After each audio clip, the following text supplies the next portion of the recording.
A Revolução Industrial na Inglaterra.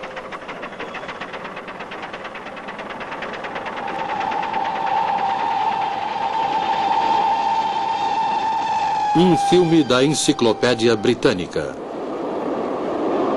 Versão brasileira, Álamo.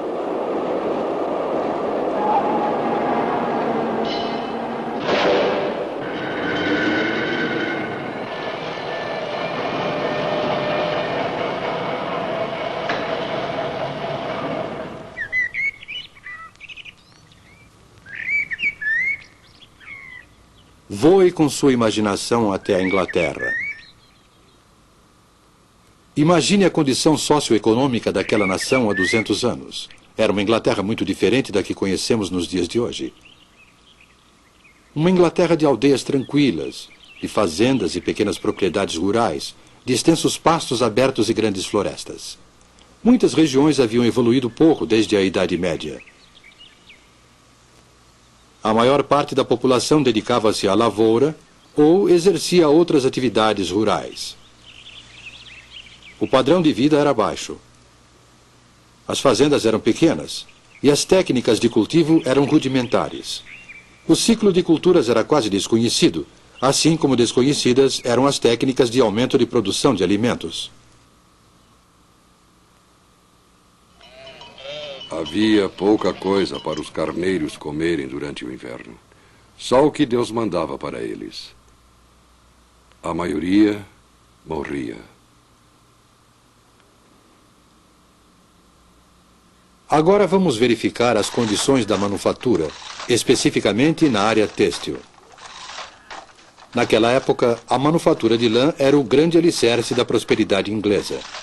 Em todas as casas, encontrava-se uma roda de fiar, e em todas as aldeias, um tear manual. Esse método de manufatura foi denominado sistema doméstico.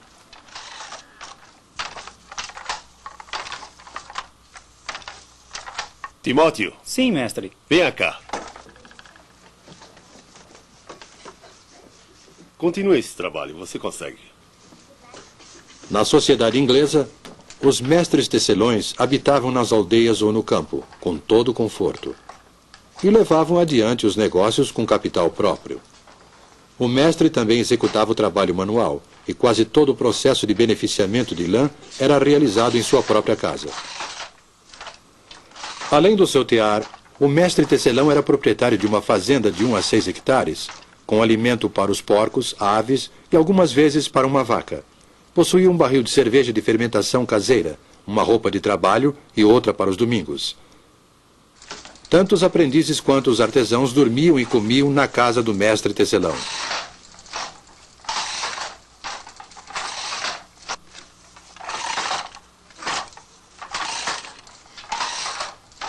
Mantenha o movimento firme, rapaz. Estou tentando, mestre, estou tentando.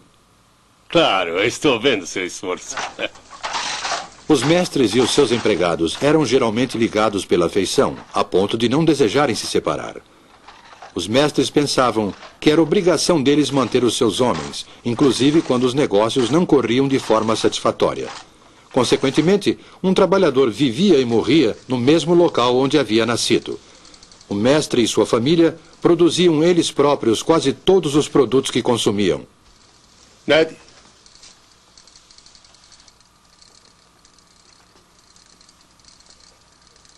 O que você acha? Ah, ele parece um campeão, não é?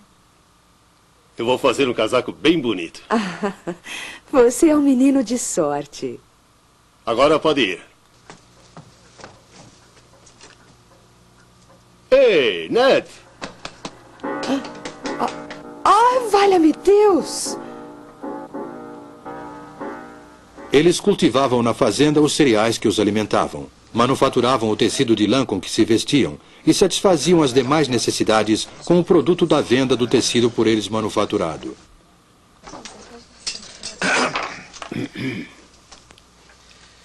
Senhor, esteja presente à nossa mesa, esteja aqui em todo lugar. Senhor adorado, abençoe vossas criaturas e permita-nos compartilhar com o vosso banquete no céu. Amém.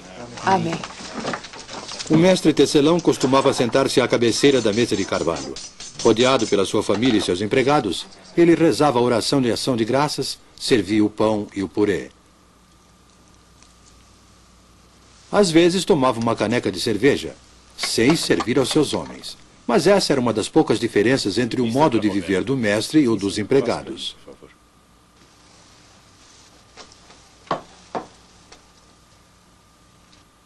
Há muito ainda para você aprender na arte da tecelagem.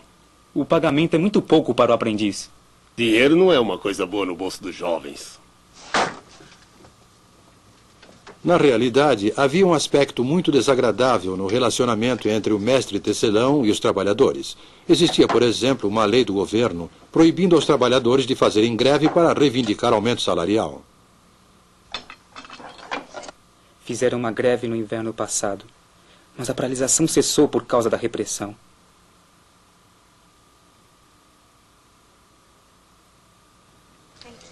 O trabalhador dificilmente se arriscava a fazer greve e não podia procurar trabalho em outro lugar.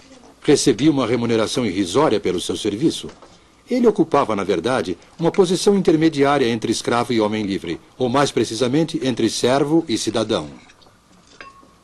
Tais eram as condições na indústria têxtil inglesa há 200 anos, apresentadas neste filme de forma concisa. Essas condições variavam conforme o lugar e a época. A Inglaterra não era absolutamente o paraíso terrestre, mas a vida seguia o seu curso tranquilo, geração após geração. E nos 100 anos seguintes, a nação se transformou e o estilo de vida do povo inglês sofreu uma transformação radical. Aldeias tornaram-se vilas, vilas tornaram-se cidades, e a manufatura foi transferida das tranquilas propriedades rurais para as fábricas.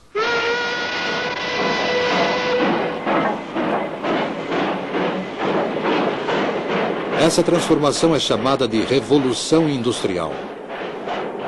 Podemos dizer, sem correr o risco de simplificar demais, que 3 tipos de máquinas destruíram o velho mundo e construíram o novo. A primeira foi a máquina de fiação. A segunda, o tear mecânico. E a terceira, o motor a vapor.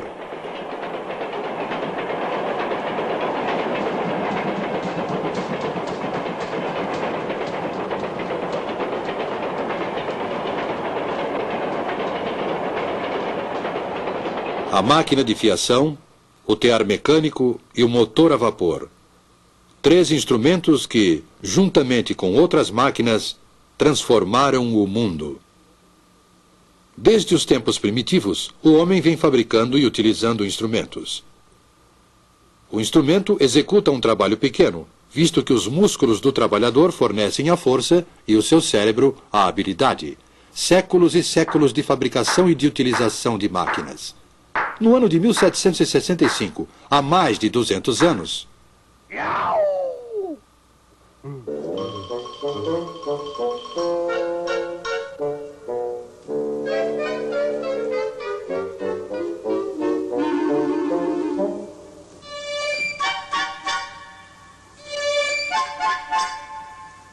Jenny!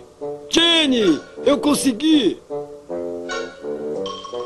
James Hargreaves aperfeiçoou a máquina de fiação manual, batizando-a com o nome de sua esposa, Jenny. É a Spinning Jenny, a máquina primitiva de fiar difusos múltiplos. Essa máquina iniciou a revolução na manufatura da lã. A fiação era até então um processo lento, pois só se podia fiar um fio de cada vez.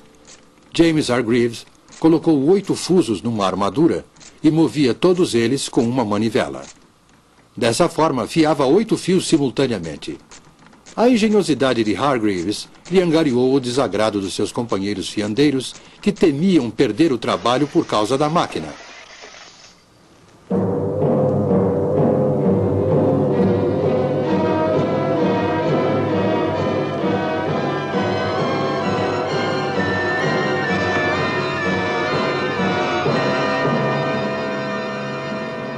Mas Hargreaves não desistiu do seu empreendimento. E logo depois desenvolveu uma outra máquina que fiava 16 fios ao mesmo tempo. Uma criança podia, ao girar a manivela desta máquina, realizar o trabalho que antes era executado por mais de 100 homens. Ninguém conseguiria mudar o curso da história, pois uma descoberta iria inevitavelmente abrir caminho para outra.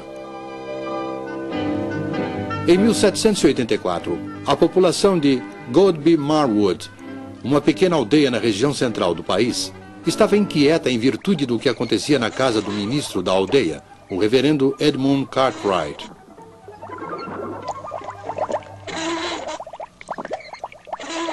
Acontecem coisas muito estranhas ali naquela casa. Parecem coisas do diabo.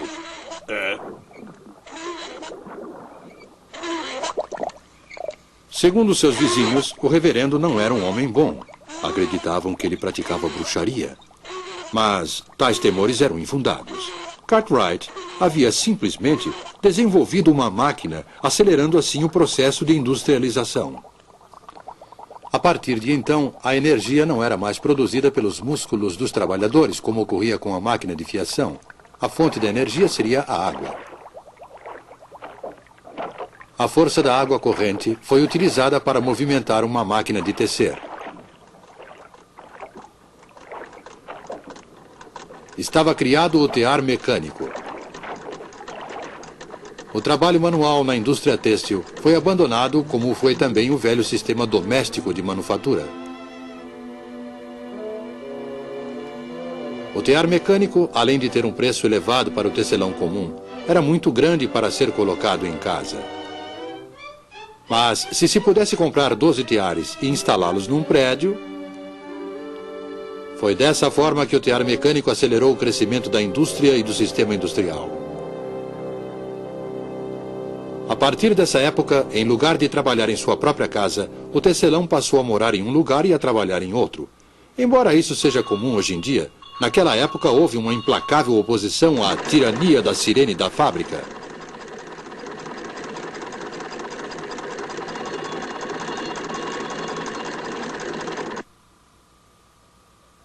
Houve tempos em que eu tinha vontade de jogar as minhas lançadeiras no chão. Mas a máquina que daria o maior impulso à Revolução Industrial ainda estava por vir.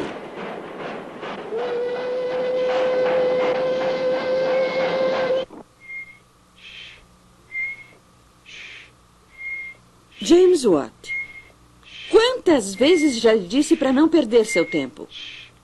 Você não servirá para nada, menino. Não estou perdendo tempo, mãe. Eu estou inventando uma coisa. Inventando uma coisa? O que você está fazendo, menino? Nada demais, mãe. Ainda não tenho certeza, mas acho que é um motor a vapor. A história em torno do jovem Watt e a chaleira de sua mãe não é mais do que uma lenda. O primeiro motor a vapor foi, na verdade, desenvolvido por Thomas Newcomen em 1705 e era utilizado para retirar água das minas de carvão. Um dos motores de Newcomen foi levado para a oficina de Watt para conserto.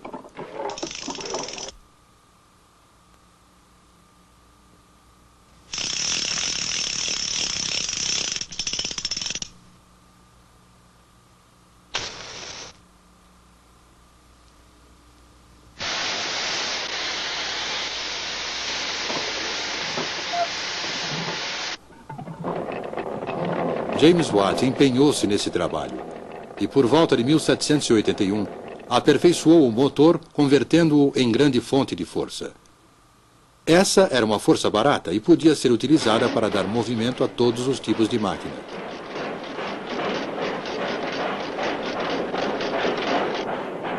Com o motor a vapor de Watt e com o aperfeiçoamento dos métodos de beneficiamento do ferro e do aço, a Revolução Industrial era um fato consumado.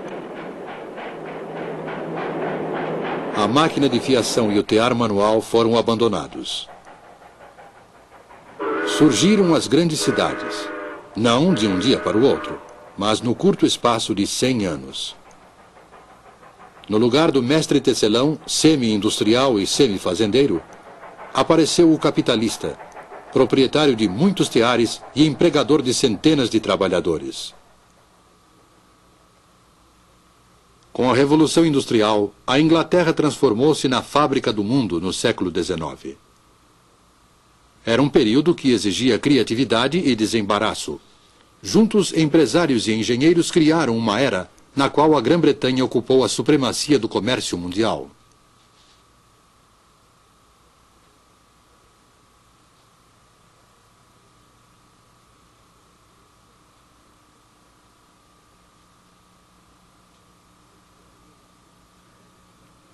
Parecia haver motivos suficientes para grande otimismo.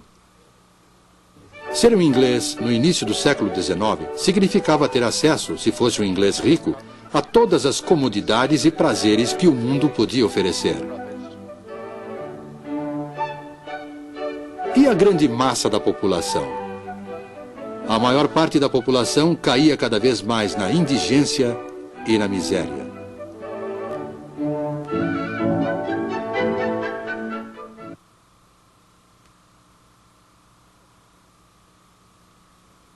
A qualquer hora do dia podia-se ver as mulheres utilizando, para as necessidades domésticas, a água de uma vala imunda e fétida, cujas margens eram cobertas com uma mistura de lama e lixo.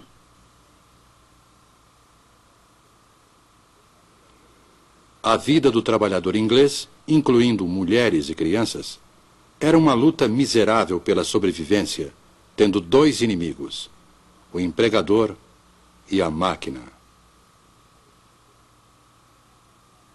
Sim, senhor. Comecei a trabalhar na tecelagem quando tinha 7 anos. Meu horário de trabalho é das 5 da manhã até as 8 da noite. Conversa de escravos. Os trabalhadores do período feudal não foram tão aviltados e escravizados quanto os pobres trabalhadores do norte civilizado.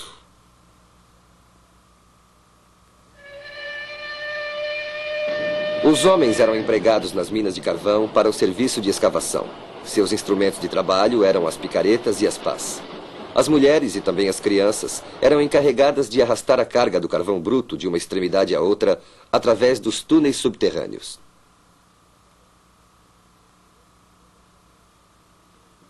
O cinto e a corrente são mais dolorosos quando trabalhamos com a família.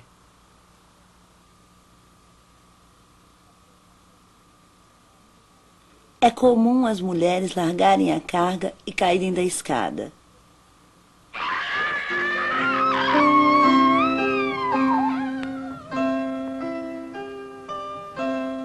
A verdade era que o novo poderio econômico inglês e a supremacia no comércio mundial sustentavam-se na exploração da mão de obra, em moradias subhumanas e na imensa miséria do proletariado. Era esta a civilização prometida pela máquina?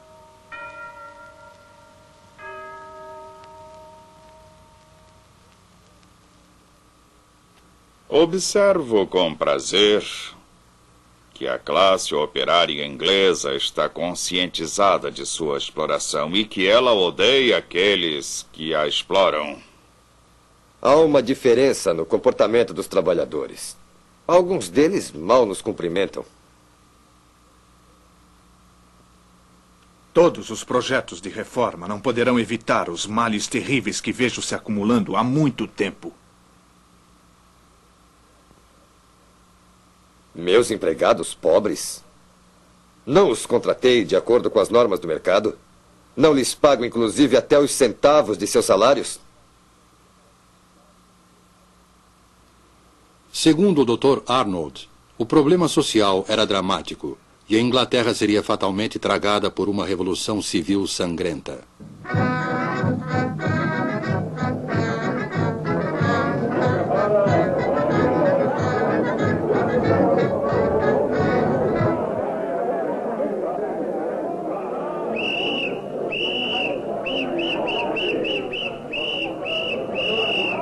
Apesar de todos os distúrbios e tumultos, os quais sempre ficaram limitados a determinadas áreas, a tão esperada e temida Revolução Sangrenta não aconteceu na Inglaterra como acontecera na França.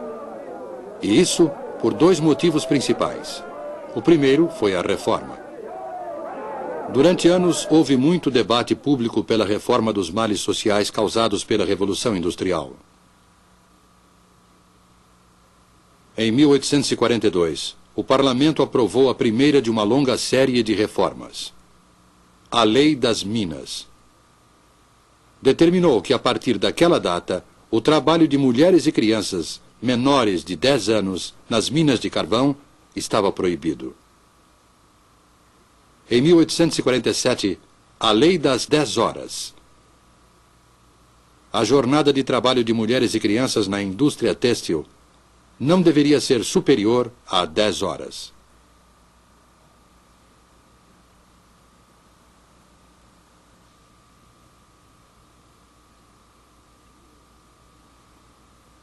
E em 1875, os sindicatos, que até aquela data tinham seus poderes de negociação limitados por lei, ganharam proteção legal. A partir de então, o operário tinha o amparo legal para se reunir com seus companheiros em defesa de melhores condições de trabalho, redução da jornada e aumento salarial. A produtividade foi o outro motivo. Assim como a reforma, ela evitou que os problemas sociais da industrialização causassem uma revolução civil. Na época do trabalho manual, antes do advento das máquinas, a produção de um sapato exigia aproximadamente 18 horas de trabalho, pois um único artesão executava todas as etapas de produção. O artesão sentia-se gratificado pelo seu talento.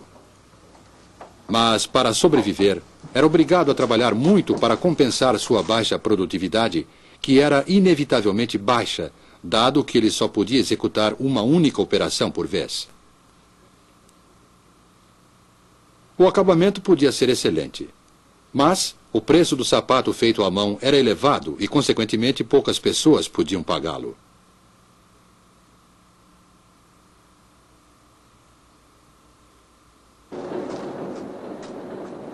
Com o advento da máquina, a produtividade dos trabalhadores cresceu espantosamente. Implementou-se a divisão do trabalho. Do beneficiamento do couro até o produto acabado, cada operário executava somente uma operação, repetindo-a várias vezes. Desde que o couro estivesse beneficiado, um sapato podia ser produzido em menos de 20 minutos, ao invés de 18 horas exigidas pelo método artesanal.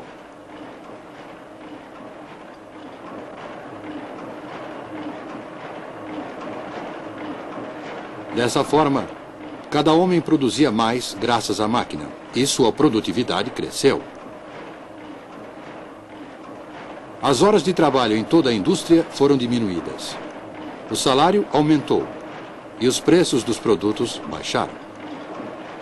Assim, o operário podia comprar o seu próprio produto. Mais pessoas podiam se beneficiar da crescente riqueza do país. Essa foi a promessa da máquina e da Revolução Industrial. É verdade que essa promessa ainda não se cumpriu inteiramente. Mesmo assim, é uma promessa de benefícios materiais para todos.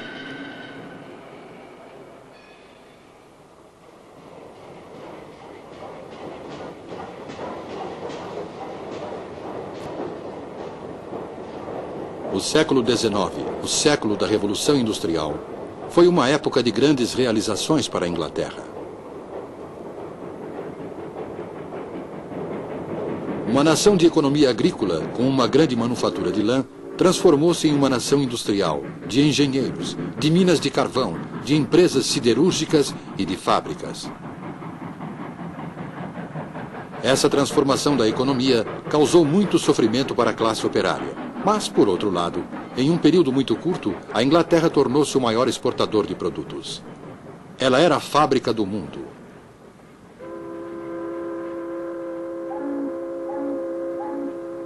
Além de exportar locomotivas, motores a vapor, têxteis e outros produtos acabados, talvez o que mais a Inglaterra exportou foi a industrialização. Dessa ilha separada da Europa pelo oceano, a Revolução Industrial se espalhou, levando para o mundo os grandes problemas, assim como os benefícios materiais da moderna civilização industrial.